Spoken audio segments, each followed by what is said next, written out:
Hi, and welcome back to the New Frontier Playbook. I'm Scott Phillips. We're going to jump into one of the final episodes in our economics track right now. And it's worth just playing back some context. This is the New Frontier Playbook. It's a political economic plan for a bold future in space. And so we've been going through a series of tracks describing sort of the economic case for that bigger future in space. We started with a market economy, describing an astronaut economy versus a market economy. We then talked about, in a future market economy, how expensive things could be. We price checked a cup of coffee. We then talked about the concept of an economic conjugate, a very exponentially higher cost economy in space, and what are the defining characteristics of that.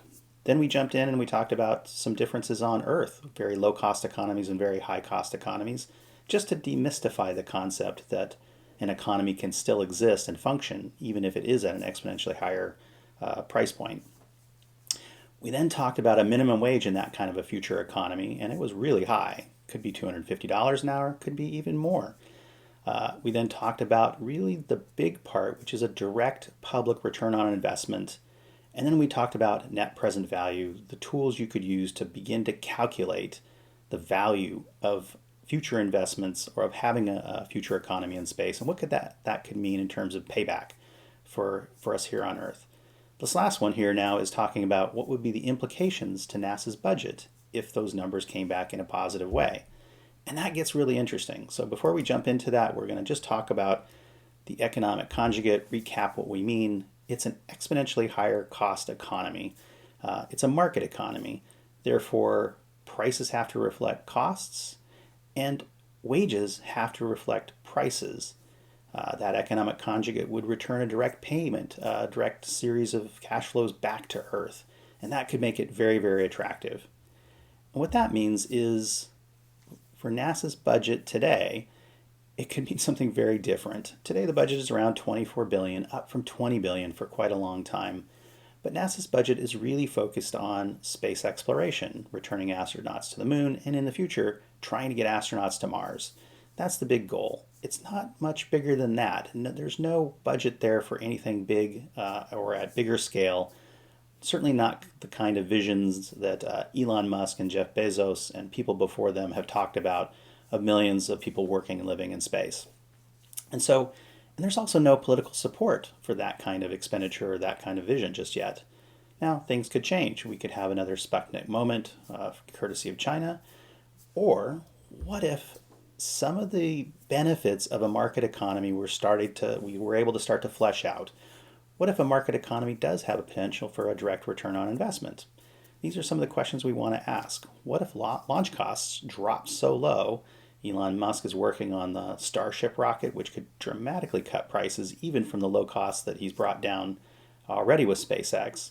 But what if it made it possible to do big things at a much lower price point, at a much lower cost?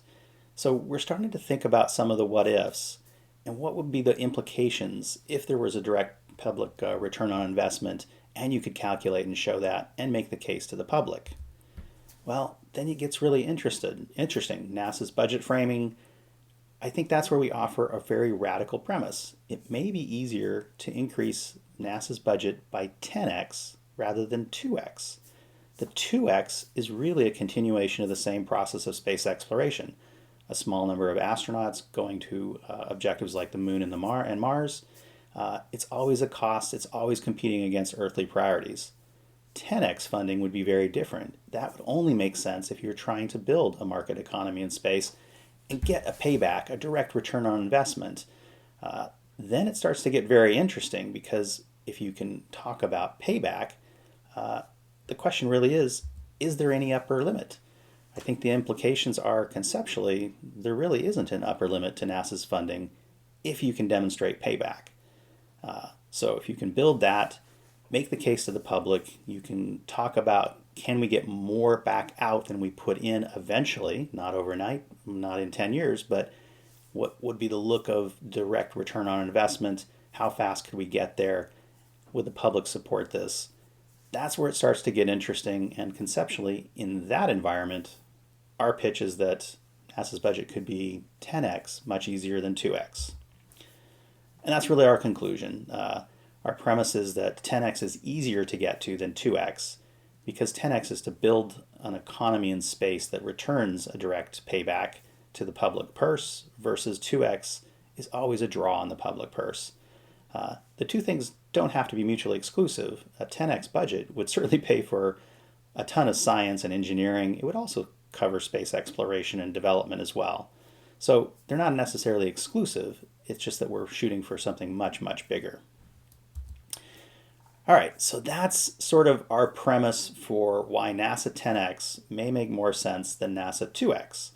And next, what we're going to do is walk back through the economic case for space, the economic track, just revisit each of these little episodes that we've done and build them up to their natural conclusion of why we think, this is a potentially powerful explanation or opportunity for reframing the future of NASA's budget and our space program for both America and the world. All right, we'll just end here with the support request as usual. Subscribe to the channel, tell your friends, that would really help. Read the book, it's at newfrontierplaybook.com. We're always looking for feedback. Add your name to the email distribution list.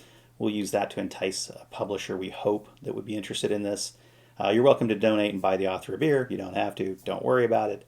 And if anyone knows Elon Musk or Jeff Bezos, we would certainly love support in the form of writing a foreword to a future book.